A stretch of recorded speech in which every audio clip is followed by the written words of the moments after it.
What's good, YouTube? Today is a special day. Or well, maybe not for anyone other than me, but today is the day that I run my 1,000 kilometer this year. That's crazy. This year is the first year where I actually ran consistently. Okay, not even through the entire year, but at least the last half. And yeah, after the marathon I had like, I want to say 600-700k, and that goal of 1,000 was really what kept me running. I saw someone online saying that if you run 1,000 a year, every year, you're gonna stay pretty healthy. And I wanted to be considered healthy, so I pushed through and we're gonna get it done today. As you can see here, year to date I've ran 992 kilometers, or about 100 hours, and that averages out to about 3 runs per week and 29k per week. But I actually really don't want to run today because I have all these excuses.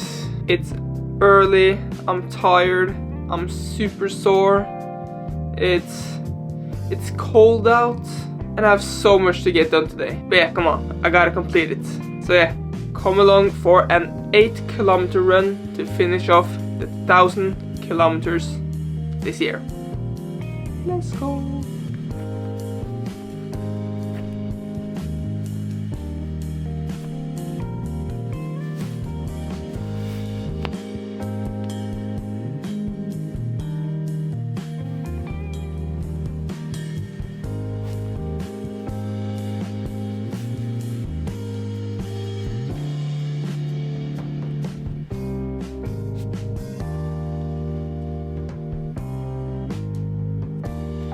Let's run.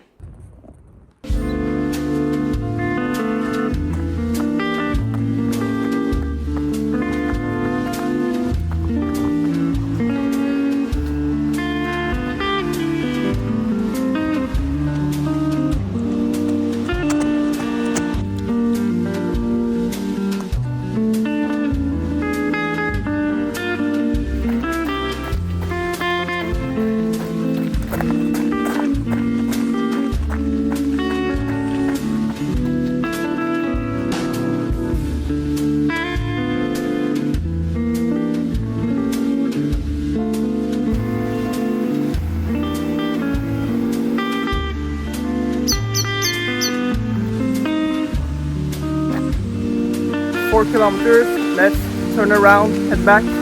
That should be 8 kilometers if the watch is tracking correctly. Let's go.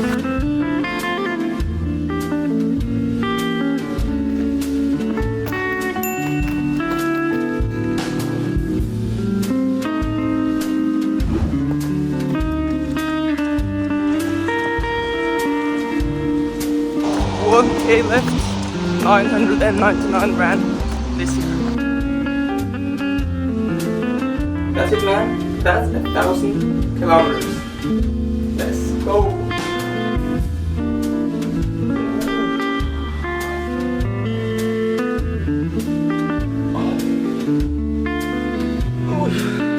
Alright, moment of truth. Let's see. Boom! This year, 1,000 kilometers. Year to date, 95 runs, 103 hours, 1,000 kilometers, and almost 10,000 meters of elevation gain. It's kind of epic. If you're a long-time runner, you're probably laughing at me now, because in the grand scheme of things, 1,000 isn't that much actually. But for a guy who basically has hated running all his life, I say it's right. And next year I'm most definitely gonna double it. Just watch out, at least 2,000. Alright, these are my favorite post-run stretches. I always start off with this one. It stretches out your quad and the front part of your leg here. I probably do about, I don't know, 30 seconds on each leg, or at least until it feels stretched out. Next I want to stretch out the calf, so just find a wall.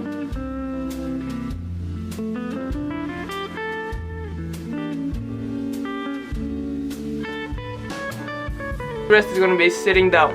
gonna start off with toe touches.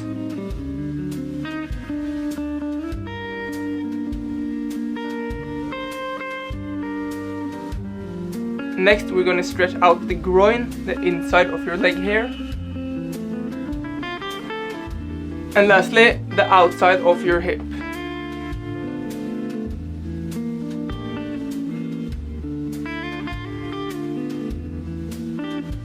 And that's it. So simple, but also so important for you to stay injury free. I'm gonna shower and then cook up a celebratory breakfast feast. Oh my god, this looks so good. Potato, avocado, mushrooms, eggs, burger, ketchup, cheese, dates, apple, kefir, maple syrup. I must scran this, as they say in the UK, and then I'm gonna tell you about what I learned during my 1,000 kilometers of running. Alright, what have I learned from running consistently this year? Well, I've learned a lot, both when it comes to running and about myself actually. Firstly, let's quickly talk about what I learned about running. So, very early on I found out that warm-ups and cool-downs are key. It doesn't have to be anything crazy or fancy, just swing your legs a bit, do some lunges, just pump some blood into the legs before you do your workout.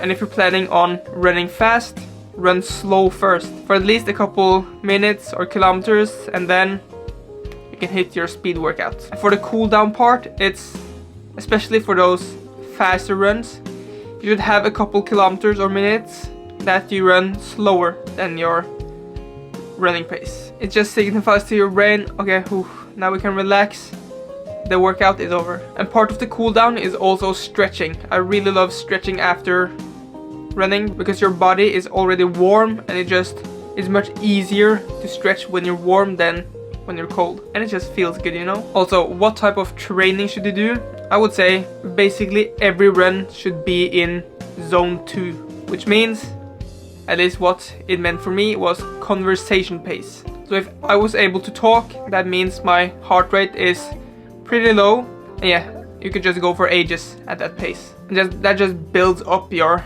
base. If you're just training for health, that's basically all you need to do. But if you're training for longer races like the marathon, you would probably want to incorporate some long runs in, yeah, basically every week. And what's standard is placing them in the weekends when you have the most time. If you just want to complete a marathon, you don't really need more than that. Just zone 2 slow runs, conversation pace runs, and some long runs. I also had a time goal, so I wanted to get some speed work in, and the training plan I found had tempo runs every other week. Week 1, 5 of them was slow runs, with one of them being a long slow run. Next week I had 4 slow runs, with one of them being a long run, and then 1 speed work or 1 tempo run. And then I just did that for 12 weeks. So yeah, I don't know if that was confusing, but just run slow. Ideally you would have a watch so you can run under like 145 heart rate ish. But if you don't have it, like I didn't have it for the first 6 weeks of my training prep, you can just run in a conversation pace. A trick I used to stay on conversation pace was that every now and then I would sing the happy birthday song. I probably look like a lunatic, but I promise you it works. Now when it comes to shoes, there are too many to choose from. I would recommend just picking up some all-rounders, some daily trainer that can run both slow and get a little bit faster. My favorites of probably all time, I haven't tried that many shoes, but I love these. This is the Asics Nova Blast 4, not sponsored, but yeah, these are all around really good shoes. And I've lasted now 750 kilometers, so crazy good. And lastly, for running, I learned that no music helps tremendously. In the start, I couldn't run without music. I found it so boring and I didn't want to listen to my breath. But the more I ran, the more comfortable I got, the more fun I actually thought it was. And yeah, when I just cut out the music, I found it so much it's easier to run. I love listening to my steps now, and yeah, it's It's so much better, I promise you. Now, moving on to what I learned mentally or learned about myself. This really all stemmed from cutting out the music. Cutting out music meant I could leave my phone at home and just track everything with my watch, and that's just a beautiful thing. Such a rarity today that you leave your phone behind, right? In the start, just getting away from my phone for like 30 minutes, an hour, that felt just crazy. It gave me like kind of anxiety and I don't know. But now I love it so much. Whenever I go for a run now, I can step away from my phone and just, I know it sounds crazy cringy, but just appreciating nature. You don't really get to do that when your nose is always in your phone. So yeah, turn off the music, leave your phone, just go outside, listen to nature, listen to the birds chirp, listen to your footsteps, listen to your breath. It's kind of a meditation in a way. It also clears your head, your mind. Throughout the day now, we're constantly getting stimuli from, you know, people, music, social media, just anything. It's literally never silent. So just getting a break from absolutely everything, it helps so much, I promise you. Another thing I've actually talked about a bit before on the channel is that long cardio sessions is what really sparks my creativity. Most of all my video ideas I get when running or swimming or biking or anything like that. This video, for example, I thought about this on my last run,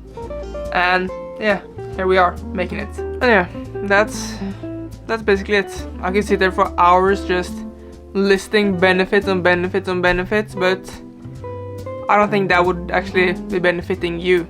I think you should just turn off your phone now and go for a run. So yeah, that's it. Hopefully you enjoyed this video. Start running consistently. I swear it will change your life. And yeah.